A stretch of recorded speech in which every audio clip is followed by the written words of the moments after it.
نہ دیکھو دنیا کی طرف، دنیا رلا دیتی ہے، نہ راضی کرو بندوں کو، بندے تھکا دیتے ہیں، نہ پیچھے بھاگو ہر وقت دنیا داروں کے، یہ انسان کو کمزور کر دیتے ہیں۔ وہ تو کریم ہی بڑا ہے، دو آنسو زمین پر بعد میں گرتے ہیں، بندے کے گناہ سارے پہلے معاف فرما دیتا ہے۔ یاد رکھنا، کسی شخص کی بلیک میلنگ کا کبھی شکار نہ ہونا، کبھی کسی کی میٹھی اور مسجع مکفہ باتوں کا شکار نہ ہونا۔ کوئی کیا کر سکتا ہے اگر اللہ مددگار ہو تو؟ جس کو رب کریم اٹھانا چاہے اسے کوئی گرا سکتا ہے؟ ہم یہ ڈرے ڈرے سہمے سہمے پریشان فیصلہ کرنے کی طاقت نہیں، مجھے چلنا چاہیے کہ نہیں، اٹھنا چاہیے کہ نہیں، کرنا چاہیے، اٹھ باندھ کمر کیوں ڈرتا ہے؟ پھر دیکھو خدا کیا کرتا ہے۔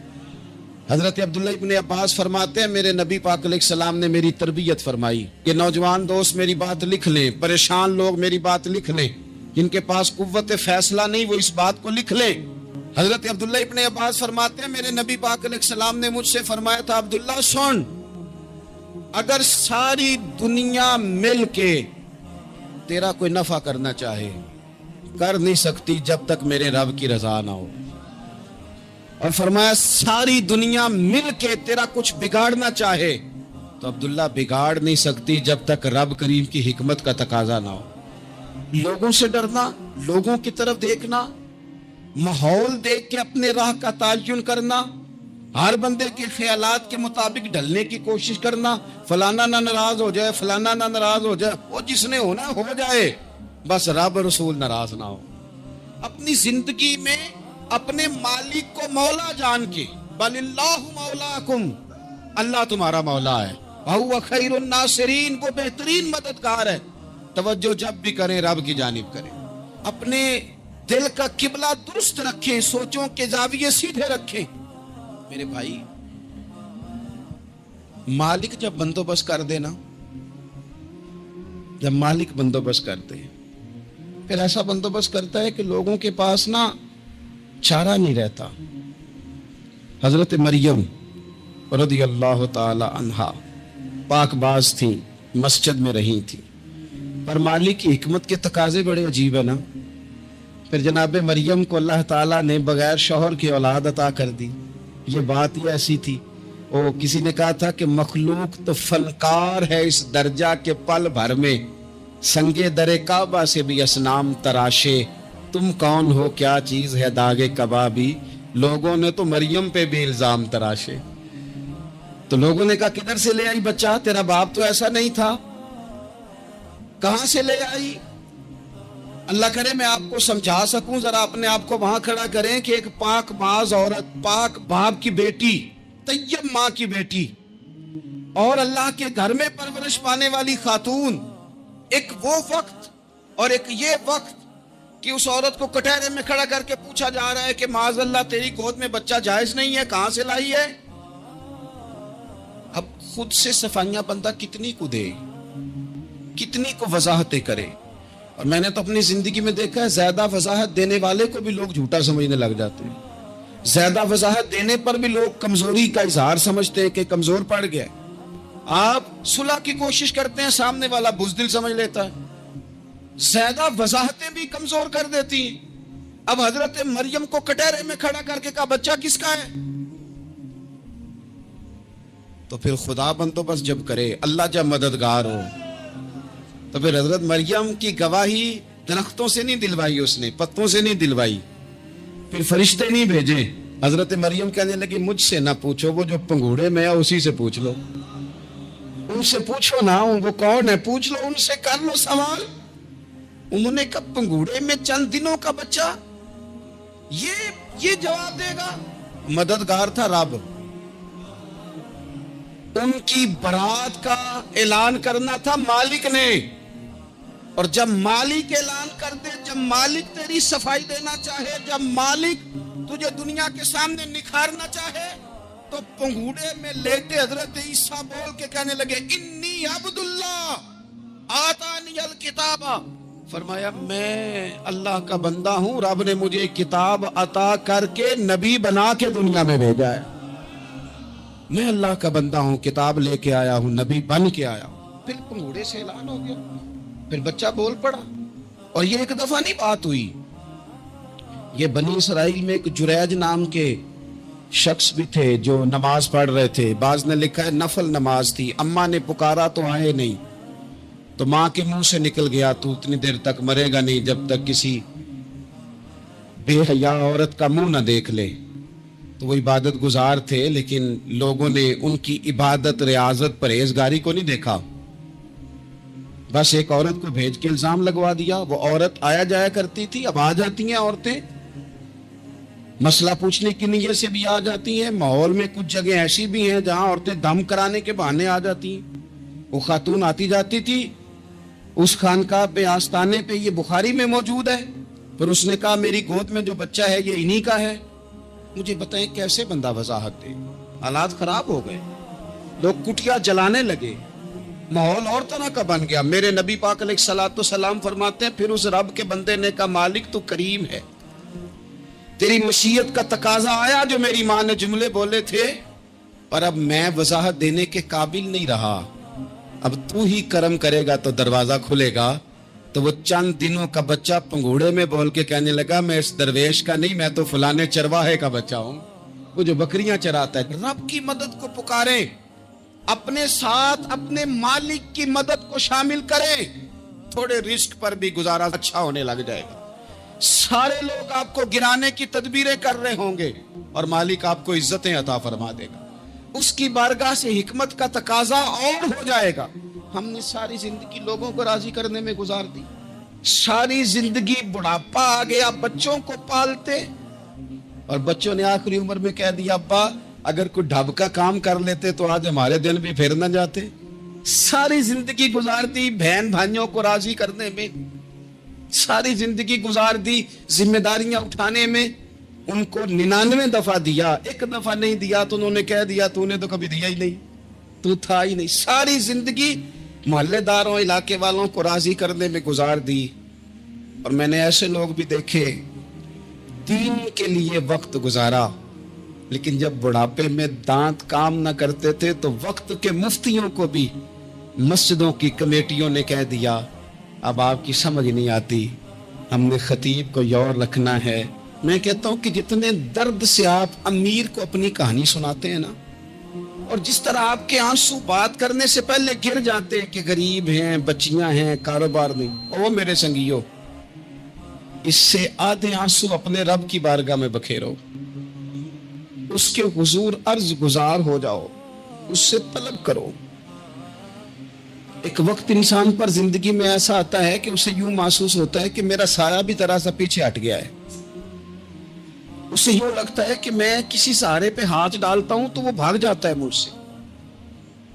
لیکن مالک کی بارگاہ ایسی عظیم بارگاہ ہے, رب رسول کے آستانے اتنے بڑے ہیں کہ آپ جب وہاں کشکول طلب دراز کرتے ہیں تو جھولی پھیلانے میں دیر لگتی ہے, ان کو بھرنے میں تو کوئی دیر نہیں لگتی.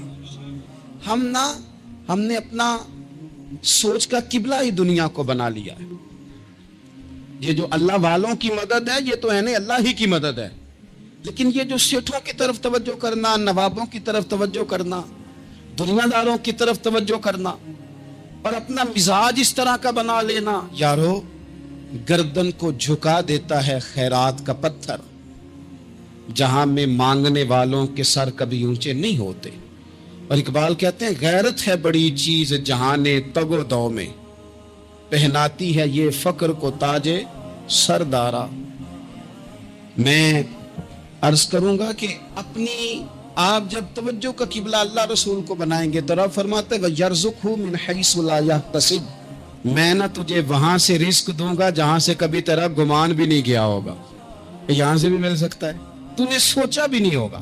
بخاری شریف میں حدیث ہے, حضرت جابر ابن عبداللہ فرماتے ہیں نبی پاک صلی اللہ علیہ وسلم نے 300 لوگوں کا ایک لشکر روانہ کیا کسی مہم کے لیے, کسی جہاد کے لیے. حضرت ابو عبیدہ بن جراح رضی اللہ تعالیٰ عنہ امیر لشکر تھے. فرماتے غربت اتنی زیادہ تھی, بھوک اتنی زیادہ تھی کہ ایک ایک کھجور دن میں ایک وقت کھانے کو ملتی تھی, اور کچھ دن ایسے آئے کہ اب کھجور بھی نہیں مل رہی. فرماتے اتنی زیادہ بھوک لگی مجاہدین کو 300 بندہ پتے کھا کے گزارا ہونے لگے. یہ بخاری میں موجود ہے. آپ فرماتے کہ دریا کے کنارے ہمارا پڑاؤ تھا, ٹھہراؤ تھا, جب بھوک سے نڈھال ہو گئے نا، وَيَرْزُقْهُ مِنْ حَيْثُ لَا يَحْتَسِبُ، اللہ وہاں سے روزی دیتا ہے، گمان بھی نہیں ہوتا۔ فرماتے ہیں ایک مچھلی اللہ تعالیٰ نے دریا کے کنارے بھیجی، فرماتے ہیں وہ تھی تو مچھلی پر پہاڑ جتنی تھی۔ بخاری میں لفظ ہیں، حضرت جابر ابن عبداللہ رضی اللہ تعالیٰ عنہ فرماتے ہیں 300 آدمی 18 دن تک اس مچھلی کو کھاتے رہے، مچھلی ختم ہی نہیں ہوئی۔ مچھلیاں نہیں، مچھلی کہتے ہیں 18 دن 300 بندہ کھاتا رہا، مچھلی ختم ہی نہیں ہوئی۔ اور فرماتے ہیں کہ اس کی ہڈی نکال کے، کانٹا کہیں گے آپ اپنی زبان میں، کہتے ہیں وہ نکال کے نا تو اس کو کھڑا کیا نا جب، تو اونٹ کجاوے سمیت اس کے بیچ سے گزر جاتا تھا، دو اس کے کانٹے جوڑے۔ فرماتے ہیں وہ اس کا گوشت ہم کھاتے تھے اور اس کی چربی بطور تیل کے ہم جسموں پہ ملتے تھے، بیماروں کو اس سے سکون آتا تھا، تندرستی شفا ہوتی تھی۔ فرماتے ہیں ہم کھایا بھی ہم نے، اور کچھ لے کے ہم مدینے بھی گئے، اور قربان جائیں نبی پاک نے بھی اس میں سے کھایا۔ ہم نے عرض کی حضور یہ معاملہ کیا ہے، یہ ماجرا کیا ہے؟ تو محبوب نے فرمایا تمہارے پاس غذا نہیں تھی، رب نے تمہارے لیے بندوبست کیا ہے، اللہ نے تمہیں دیا ہے۔ مکان شروع کر لیا ایک صاحب نے، وہ مکان بنانے لگے، آپ وہ حساب لگا رہے ہیں، کہتے ہیں میرے پاس اتنے پیسے ہیں، اتنے میں نے فلانے دوست سے کہنا ہے اس نے دے دینے، اتنے فلانے رشتہ دار سے کہنا ہے اس نے دے دینے، اتنے فلانے سے کہنا ہے اس نے دے دینے۔ یہ ساری کاپی بنا کے مکان شروع کر لیا۔ جو روز کہتا تھا نا کوئی حکم ہوا تو دسی، سب سے پہلے اس کو کہا میاں پیسے چاہیے دن، وہ کہندا ہو کل ہی منڈا ٹوریا ہے، کدے تو پرسوں دس داتے لب جانے سن۔ میں آپ کو اپنے تجربے کی بات بتا رہا ہوں۔ جن لوگوں کا خیال ہوتا ہے نا کہ آپ سٹارٹ کریں فلانا کام، ہم آپ کے ساتھ ہیں، اللہ کا ہی کوئی نظام ہے، وہ بالکل بھی نہیں ساتھ ہوتے۔ لیکن ایسا نہیں ہے کہ کوئی ساتھ نہیں ہوتا، اللہ تعالیٰ بڑے اسباب پیدا کرتا ہے، وہاں سے دیتا ہے جہاں سے گمان بھی۔ ہمارا یہ ذہن بن جاتا ہے ہم ساری اپنے حساب سے چلتے، اتنے رشتہ داروں سے، اتنے، کون آپ کے ساتھ چلے گا؟ سوال ہی نہیں پیدا ہوتا۔ یہ سارے کام چھوڑ کے سب سے پہلے 2 رکعتیں پڑھو، اپنے رب کی بارگاہ میں، رسول کائنات کی بارگاہ میں گزارشات اور استغاثے پیش کرو، وہاں سے خیر طلب کرو۔ دنیا دار کیا دیں گے، کیا دے سکتے ہیں، کیا حیثیت ہوتی ہے کسی؟ اللہ کہتا ہے وہاں سے دوں گا۔ تو جو اللہ مال دے وہ لینا چاہیے کہ رشتہ داروں کا مال دیکھنا چاہیے؟ جو اللہ دے وہ لینا چاہیے کہ سیٹھوں نوابوں کی جیبیں دیکھنی چاہیے؟ جو اللہ دے وہ قبول کرنا چاہیے یا دیکھنا چاہیے کون سا آدمی کہاں پہنچ گیا؟ چھوڑو، اپنی مٹی پہ چلنے کا سلیقہ سیکھو۔ کسی کے سنگ مرمر پہ چلو گے تو پھسل جاؤ گے، پھسل جاؤ۔ اس پر ایک اور بات عرض کر دوں، صحیح بخاری سے، مسلم سے ایک اور بات۔ کچھ چیزیں ایسی ہیں جن سے اللہ کی مدد آتی ہے، مدد ملتی ہے۔ ایک چیز ان میں سے ایسی ہے جس سے بہت مدد نازل ہوتی، وہ ہے کہ جب رب آپ کو دے نا تو پھر آپ بھی اس کے رستے میں دیں، پھر مدد آتی ہے، پھر اور آتا ہے۔ بخاری مسلم میں حدیث ہے، یہ زیادہ ہی توجہ طلب عمر ہے، اس پر آپ غور کریں گے۔ حضرت ابو ہریرہ فرماتے ہیں کہ نبی پاک علیہ السلام نے فرمایا ایک شخص نے بادلوں کے اندر سے آواز سنی کہ فلاں آدمی کا کھیت اور باغ خشک ہو گیا ہے، وہاں برسو اور اس کے کھیت کو سیراب کرو۔ وہ بڑا حیران ہوا کہ بادل سے آواز آ رہی۔ پھر اس نے دیکھا کہ ایک پہاڑی پر بارش ہوئی، وہ بادل وہاں برسا، پھر نالیوں سے ہوتا ہوا پانی ایک طرف چلا۔ تو جس نے آواز سنی تھی، حضور بیان کر رہے ہیں، وہ بھی پیچھے پیچھے چلا کہ پانی کدھر جا رہا ہے۔ اس نے جا کے دیکھا کہ ایک مقام پہ ایک باغ کو وہ پانی لگ رہا ہے اور ایک آدمی وہ پانی لگا رہا ہے۔ اس نے اس سے پوچھا تیرا نام کیا ہے؟ اس نے کہا کیوں؟ کہنے لگا بتا نا۔ اس نے نام بتایا تو کہنے لگا یہی تو وہ نام ہے جو میں نے بادلوں کے اندر سے سنا ہے کہ فلاں کے کھیت کو پانی دے دو۔ اس نے کہا یار تو کیا عمل کرتا ہے کہ اسپیشل تیرے لیے بارش برسے؟ یہ بخاری پڑھ رہا ہوں، سیاستہ سے حدیث عرض کر رہا ہوں۔ اس سے پوچھا تو کیا کام کرتا ہے کہ جناب اللہ تبارک و تعالیٰ کا حکم کرم آیا کہ خاص تیرے لیے پانی برسے اور تیرے کھیت کو سیراب کرے؟ تو اس نے کہا چھوٹا ذمہ دار ہوں، پر جب فصل اگتی ہے تو 3 حصے کرتا ہوں، ایک حصہ اپنے بال بچوں پہ، بہن بھائیوں پہ خرچ کرتا ہوں، ایک حصہ پورا، اور ایک حصہ دوبارہ کاشتکاری پہ لگاتا ہوں، اور تیسرا حصہ خالص میں نے مسکینوں، یتیموں اور غریبوں کے لیے رکھا ہوا ہے۔ وہ جو تیسرا حصہ، اللہ کرے آپ سمجھے، وہ رب کے بندوں پہ تیسرا حصہ خرچ کرتا ہے نا، تو کریم مالک نے فرمایا جہاں سے غریب کا حصہ جاتا ہے وہ کھیت خشک نہیں رہنا چاہیے، وہ جہاں سے مسکین روٹی کھاتے ہیں وہ خشک نہ رہے، جہاں سے یتیموں کو کچھ آتا ہے کہیں اس کی فصل رہ نہ جائے۔ میں اور آپ بھی اگر اپنے مال میں مسکینوں، یتیموں، غریبوں کے حصے رکھ لیں گے تو فصلیں خشک نہیں رہیں گی، ان کے اندر تازگی آئے گی، نور آئے گا، کرم آئے گا، خاص کر خدا کی رحمت برسے گی۔ مدد اللہ سے چاہیں، اپنی توجہات کا مرکز رب رسول کی ذات کو بنائیں، پھر آپ محسوس کریں گے کہ بڑی جلدی اللہ تعالیٰ کی مدد آنے لگی ہے۔ کبھی آپ صرف کہہ دینا میرا رب میرے ساتھ ہے، اس لفظ میں اتنی طاقت ہے کہ دشمن ویسے زہر ہو جاتا ہے۔ زندگی میں کسی سے بھی لڑائی ہو، اچھی طرح سوچ لیں کہ اللہ اس طرف ہے یا اس طرف ہے۔ اگر آپ زیادتی پہ ہیں تو پھر رب مظلوم کی جانب ہے۔ اگر اللہ کی مدد آپ کے ساتھ ہے تو دنیا کی کوئی طاقت آپ کو گرا نہیں سکتی، اور اگر آپ مظلوم کے مقابلے میں ظالم بن کے آپ کھڑے ہو گئے ہیں اور آپ نے رویہ وہ اختیار کیا ہے کہ جس میں مدد نہیں آئے گی، تو پھر یاد رکھ لیں کہ آپ کوئی بھی ہیں، کہاں بھی ہیں، آپ کمزور ہیں۔ طاقتور تھے ابتدائے اسلام میں، ظاہری طاقت تھی کفار مکہ کے پاس، وہ ڈنڈوں سے مارتے تھے غریبوں کو، ان کے ہاتھوں میں ڈنڈے تھے، پر خدائی طاقت ان مظلوموں کے ساتھ تھی۔ صاحب زرقانی نے لکھا ہے حضرت زنیرہ رضی اللہ تعالیٰ عنہ ایک لونڈی ہے، غریب ہے، ماڑے دا کی کام محمد نس جانا یا رونا، غریب سادی بی بی اور لونڈی کنیزہ، ایک مشرک کی کنیزہ تھی، انہوں نے کلمہ پڑھ لیا، وہ ڈنڈوں سے مارتا، ترنوں سے مارتا، تکلیف دیتا۔ حضرت زنیرہ رضی اللہ تعالیٰ عنہ کو اتنا مارا، اتنا مارا۔ اب آپ ایک اور پہلو پر بھی غور کریں، مار بھی پڑ رہی ہے پر خدا ادھر ہی ہے، اللہ کی مدد ادھر ہی ہے۔ رب کہتا ہے کہ پہلے تو صبر کرنا، ان اللہ مع الصابرین، تو صبر کرے گا تو پھر رب کی معیت ملے گی، ذرا ٹھہرنا، تو تھوڑا ڈٹنا۔ ان الذین قالوا ربنا اللہ ثم استقاموا تتنزل علیہم الملائکہ، تو کہے اللہ میرا رب ہے، پھر تو پہلے ڈٹ، پہلے تو نے ڈٹنا ہے۔ ثم استقاموا، جو ڈٹ گیا، تتنزل علیہم الملائکہ، ڈٹنے والے کے لیے مدد آتی، پہلے تھوڑا ٹھہرنا پڑتا ہے، پہلے تھوڑا صبر کرنا پڑتا ہے، حوصلہ کرنا پڑتا، اس کے بعد مدد آتی۔ مار پڑ رہی ہے، مارا جا رہا ہے حضرت زنیرہ کو، ان کا مالک جو ہے ظاہری آقا وہ مار رہا ہے، یہ کنیزہ ہے، اتنا مارا، اتنا مارا، ان کی بینائی چلی گئی، نظر آنا بند ہو گیا۔ ابو جہل آیا اور کہنے لگا زنیرہ دیکھا نا ہمارے بت تیری آنکھیں لے گئے، معاذ اللہ، لات و منات ہمارے بتوں نے تجھے اندھا کر دیا۔ اب ایسا نہیں ہے کہ بی بی روتی جا رہی ہے، روتی جا رہی ہے، مایوسی مایوسی، معاذ اللہ، پریشانی، غریبی بڑی ہے، پوچھنے والا کوئی نہیں، یہ باتیں نہیں۔ کیا جملے ہیں خاتون کے، کیا لفظ ہیں۔ ابو جہل نے تنزیہ کہا، معاذ اللہ، کہنے لگا دیکھا نا ہمارے بتوں نے تجھے اندھا کر دیا۔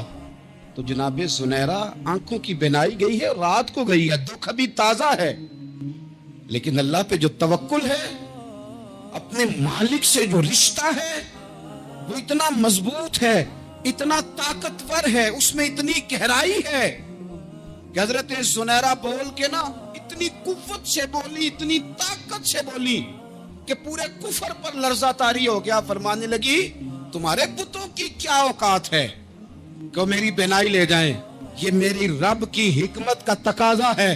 جب تک اس نے چاہا زنیرہ دیکھتی رہی، اور جب اس نے چاہا زنیرہ کی آنکھوں کی بینائی چلی گئی، اور اگر وہ چاہے گا نا تو بینائی واپس بھی کر دے گا۔ اگر ہو ذوق یقین پیدا تو کٹ جاتی ہیں زنجیریں، اگر وہ چاہے گا تو بینائی آ بھی جائے گی۔